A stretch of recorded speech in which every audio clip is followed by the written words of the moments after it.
समाज के भी काफ़ी वरिष्ठ लोग हैं, इज्जतदार लोग हैं, और यहाँ पे बड़ी सारी इश्यूज डिस्कस हुए।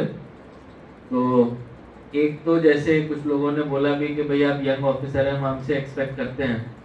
तो एक हम लोग अगर आज शर्त रख लें, आप अपना वादा पूरा करें, मैं अपना वादा पूरा करूंगा, अगले 1.5 महीने मैं कोई नोटिस नहीं निकालूंगा अगर आप लोग दुकानों के आगे अपना सामान रखना बंद कर दें और रेडियां लगवाना बंद कर दें। वो लोग कबूल है? बिल्कुल कबूल है जी। मैं आपको रियलिटी बता रहा हूँ, अगर हमारा समाज सही में एक कदम आप चलो एक कदम हम चले वाले माइंडसेट से आएगा ना, तो बड़ी चीजों में आउटपुट निकलेगी। कई चीजों में एज अ सिविल सोसाइटी हम लोग आपसे बड़ी चीजें एक्सपेक्ट करते हैं। आप लोग एक बार अगर कुछ एक इनिशिएटिव अपने लेवल से लें, अभी भी जैसे काफी जगहों पे युद्धवीर जी के साथ गया तो सिटी चौक में उन्होंने लोगों को कन्विंस करके कितनी रोड चौड़ी कर दी। पहले उस पूरी रोड पे सामान लगा रहता था और हार्डली कोई विड्थ थी। फिर अभी सज्जन बता रहे थे कि सर हमारा ओल्ड सिटी में मार्केट नेग्लेक्टेड। जनाब मार्केट तो नेग्लेक्टेड होगा ही, आपने कोई वॉकवे तो बनाया नहीं है जिसमें राहगीर को चलने में बहुत आनंद आ रहा है और वो कोई सामान ले रहा है। रेडियां हैं और लोगों की दुकान का सामान है।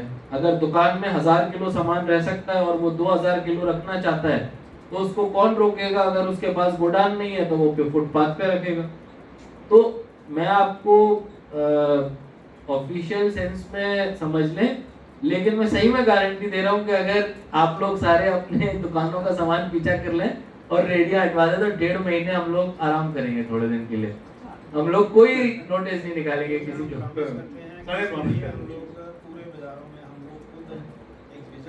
देखो ये चीजें अंदर से निकलनी चाहिए। अगर देखो अभी किसी जगह पे जैसे कोई ब्यूटिफिकेशन की बात है, 20-30-40 लाख का अप्रूवल हम लोग किसी भी टाइम आप लोगों को दे सकते हैं, उतने जेएमसी के पास रिसोर्सेज हैं।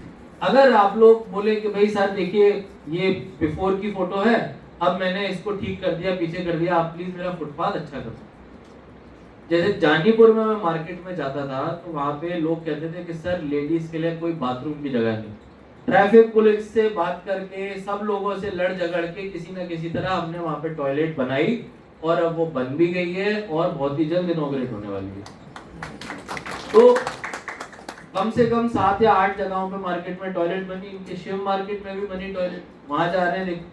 तो सरकार का काम ऐसा है कि डिमांड इतनी ज्यादा है कि अगर आप 3 भी फुलफिल कर दोगे तो भी 7 रहेंगे जो बोलेंगे यार आपने कुछ नहीं किया।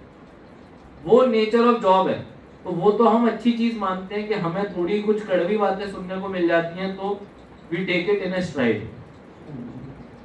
फायर एनओसी वाला पॉइंट आप लोगों का वैलिड है, लेकिन मैं आपको एक बात बताना चाहूंगा, जो आमिर मेरे साथ हैं और जो बड़ियाल साहब हमारे साथ हैं, हमने एक कॉन्सेप्ट अभी के लिए रखा है कि yes some unfortunate incidents have happened across the country. Yes we can not be a mute spectator to what is happening in the country and wait for a disaster to happen. Yes, Mata Rani की कृपा है हमारे आगे, लेकिन कर्मण्येवाधिकारस्ते मा फलेषु कदाचन, कर्म में ही भक्ति है। हमको अपने लोगों को कर्म के माध्यम से बचाना है और कर्म कहता है कि हमें फायर सेफ्टी नॉर्म्स का पालन करना है।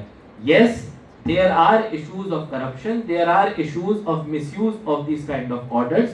To minimize that, कोई भी अगर अप्लाई मात्र कर देता है और उसके बाद हमारे को इंटीमेट कर देता है तो हम उनके लिए ना कोई सीलिंग ऑर्डर निकालने जा रहे हैं, ना उन पर कोई कार्रवाई करने जा रहे हैं। इसके लिए आप सब लोग दूसरी बात, ये एक जेंटलमैन्स प्रॉमिस भी आपकी तरफ से होना चाहिए कि अगर वो फायर एनओसी 7 दिन में या 14 दिन में असंभव थी तो 1 महीने या 40 दिन में वो आ भी जानी चाहिए। तो वो फॉलो अप मैकेनिज्म हमारी टीम आपके साथ रखे, उससे भी ज्यादा बेटर है कि आप ही लोग उतनी समय अवधि के अंदर वो फायर एनओसी हमको प्रोवाइड करवा दें। हर जगह पे वाटर टैंक आवश्यक नहीं होता है। कई जगहों पे छोटे एस्टैब्लिशमेंट, सिंगल फ्लोर एस्टैब्लिशमेंट्स में केवल सिलेंडर से काम चल जाता है और नई टेक्नोलॉजीज भी बड़ी आ रही हैं। आजकल फायर के बॉल्स भी आते हैं। तो हमारी रिक्वेस्ट रहेगी कि फायर डिपार्टमेंट के साथ मिलकर इन टेक्नोलॉजीज का भी इस्तेमाल किया जाए ताकि मिनिमम इन्वेस्टमेंट के साथ जो छोटा किराना का दुकानदार है या छोटा एस्टेब्लिशमेंट वाला है वो भी अपने आप को कंप्लायंट कर सके। लेकिन मुख्य रूप से हमारी जो चिंता का विषय होता है वो होटल्स होता है, क्योंकि होटल्स में रात के समय लोग रुकते हैं, रात के समय जो आग जलती है उसमें क्योंकि आपका रिस्पांस टाइम स्लो होता है तो आप उस तरह से फायर पे रेस्क्यू नहीं कर पाते। वहीं दुकानों की बात करें तो अगर कोई भी धुआं निकलेगा तो 2 मिनट में सब लोग भाग जाएंगे, उतना ज्यादा दुकानों के लिए डे टाइम एस्टेब्लिशमेंट्स के लिए इशू नहीं होता है। एक कोचिंग एस्टेब्लिशमेंट्स का भी रिस्क रहता है, क्योंकि अगर आपकी क्लासेस लग रही हैं बल्क में, काफी बच्चे छोटे स्पेस में बैठते हैं, that again is a area of problem. तो ये पहला पॉइंट हो गया फायर एनओसी का। दूसरा पॉइंट है पार्किंग के ऊपर काफी बात की गई, रघुनाथ बाजार की टीम भी आई थी, उनका भी हमने टेंडर लगाया है। मेरी रिक्वेस्ट है टीम से कि फॉलो अप करें। टेंडर अगर हमारा अगले 4-5 दिन में अलॉट हो जाता है तो रघुनाथ बाजार में आप सबके कोऑपरेशन से हम लोग ऑन स्ट्रीट पार्किंग चालू कर पाए, जिससे कि आपके मार्केट को भी सपोर्ट मिले और इसमें जो रेट्स डिसाइड हो म्यूचुअली हो, ताकि सब लोग उसमें पूरा सपोर्ट करें। ये चीज आपकी जरूरी है। एक हमने मल्टी लेवल कार पार्किंग्स 3 बड़ी जगहों पे प्रपोज की हैं, कैबिनेट अप्रूवल आ जाएगा तो 20 करोड़ से ज्यादा की लागत की हर एक पार्किंग है, टोटल 70 करोड़ का इन्वेस्टमेंट है। जीवल चौक, एसएमजीएस हॉस्पिटल और परेड, इन तीनों जगहों पे 200 से 300 गाड़ियों की पार्किंग का जब स्पेस बनेगा तो जो हमारा मेन सिटी है डेफिनेटली डीकंजेस्ट होगा और उसको काफी राहत की सांस मिलेगी। टॉयलेट्स का मैंने आपको बता ही दिया, ये टॉयलेट्स वाले में अभी भी हमारे पास स्कोप मौजूद है। आप लोग हमारी टीम्स के पास आइए, मेरे पास आइए, हम इमीडिएटली आपके पास भेजेंगे। कोई पुराना डिफंक्ट टॉयलेट है तो उसको भी तोड़वा दीजिए और उसकी बजाय नया अच्छा टॉयलेट बनवाइए, ताकि लोगों को अच्छी एमिनिटीज मिल जाए। Lease rent policy housing department ने पब्लिक डोमेन में डाली हुई है। मेरी रिक्वेस्ट होगी चेंबर से कि it's not very late, we are in a discussion stage. आप लोग प्लीज अपने कमेंट्स हमारे माध्यम से डिपार्टमेंट को पहुंचाना है या डायरेक्ट पहुंचाना है, आप प्लीज पहुंचाइए, ताकि जितने भी लेगेसी इश्यूज हैं वो रिजॉल्व हो जाएं। एक हमारा नए सॉलिड वेस्ट मैनेजमेंट के रूल्स आए हैं। जितने भी कमर्शियल एस्टेब्लिशमेंट बड़े लेवल के हैं, यानी कि जिनके यहाँ पे 100 केजी से ज्यादा का वेस्ट जनरेट होता है पर डे, बैंक्वेट्स इसमें मुख्य रूप से आते हैं, उनको अपने साइट्स पे कंपोस्टिंग फैसिलिटीज बनानी है। तो मेरी आप सबसे रिक्वेस्ट है कि इन रूल्स को गो थ्रू करें। अभी हम लोग इनको बहुत बड़े लेवल पे लागू नहीं कर रहे हैं, लेकिन ये अभी अवेयरनेस स्टेज पे है।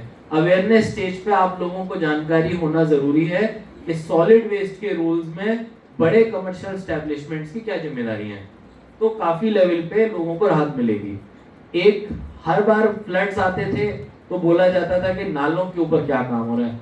अब इस समय पहली बार 120 करोड़ की लागत से हमारे नालों पे इन्वेस्टमेंट हो रहा है, जो आने वाले 2 से 3 महीनों में खत्म भी होगा। तो मेरी रिक्वेस्ट है चेंबर से कि जहां जहां पे नालों में काम चल रहा है हम लोग आपको लिस्ट देंगे। अपने समाज के सभी लोगों के साथ इंश्योर करिए कि सरकार का पैसा अच्छी तरह से इस्तेमाल हो और इसका वेस्टेज ना हो। जहां भी हमारे लोग मौजूद है, दुकानें हैं, एस्टेब्लिशमेंट्स हैं, जहां पे उनकी सपोर्ट लगती है, कुछ एनक्रोचमेंट्स होते हैं, वॉलंटरीली 90% हटा लेते हैं, क्योंकि अभी तक इतना नालों का पानी झेला होता है कि उनको पता होता है कि अगर मैं वो 10 मीटर का मेरी दुकान है, मैं 1 मीटर पीछे कर लूंगा तो मेरी दुकान का नुकसान कम होगा और नाला मेरा ठीक से फ्लो करेगा। एक जो तवी रिवर फ्रंट के बारे में आपने बताया, तो मैं बताऊं, Tawi river front phase 1 complete हो चुका है। ये जो हमारी उम्मीद थी 2009 के प्रोजेक्ट की, स्मार्ट सिटी ने तो ये प्रोजेक्ट सिर्फ 2021 में लिया है। 21 में लेने के बाद इसको 4 साल में कंप्लीट भी किया है और फेज 1 इसका कंप्लीटेड है। अब इसमें फेज 2 की जो बात हो रही है वो विक्रम चौक ब्रिज से गुज्जर नगर ब्रिज तक ले जाने की बात है। अदरवाइज जो पब्लिक एमिनिटीज है, लोगों के चलने की जगह है, ग्रीन स्पेस है, वो सारा तैयार है। और नालों पे भी मैं बताऊंगा, जो रिवर फ्रंट के 5 नाले हैं वो पूरी तरह डाइवर्टेड है। इस समय जब आरटीआई भी चलती है तब हमारे जो गुज्जर नगर के साइड के नाले हैं वहां पे हमने अपनी मशीन डिप्लॉय की होती है। क्यों? क्योंकि यूईडी के जो डाइवर्जन के प्रोजेक्ट्स थे वो फ्लड में बड़े मैसिव डैमेज हुए। सरकार में जब आप लोग सिस्टम में अंदर से आके देखेंगे चीजों को, तो हर चीज में लोगों का कहीं ना कहीं काम चल रहा होता है। गुज्जर नगर के साइड के नालों में मैसिव फ्लड के डैमेजेस हुए, जो काम मार्च 2026 में खत्म होना था वो थोड़ा डिले से खत्म हो रहा है, लेकिन बावजूद उसके जेएमसी की मैन एंड मशीनरी उन नालों का जो सॉलिड वेस्ट होता है उस पूरे सॉलिड वेस्ट को लिफ्ट करती है। इसके लिए बकायदा हम 10 से 15 लाख रुपए महीने का खर्च कर रहे हैं कि आरती के दौरान वो वेस्ट ना जाए। और अभी भी आप लोग अगर आरती के समय देखेंगे तो हमारा जो नदी का पानी है काफी स्वच्छ रहता है। उधमपुर साइड से जितना मड आता है उसकी वजह से पानी का जो कलर है मटमैला हो जाता है। एक जो समाज का एक और रोल में जिस तरह से रेडी और दुकान के आगे एंक्रोचमेंट होते हैं वो है कि हम लोग अब नदियों में अपनी पूजा की सामग्री ना डालें। अभी भी मैं देखता हूँ, मैं कुछ रेडियो के ब्लॉगर्स को ले गया था तो 90% उनको कूड़ा तो मिलता नहीं है क्योंकि वहां तो गाड़ियां लगा दी नालों पे, उनको मिलता है फूल और जो पूजा के साथ डाली जाती है पॉलिथीन। तो हम क्यों उस ब्रिज के अंदर वो पॉलिथीन फेंकें?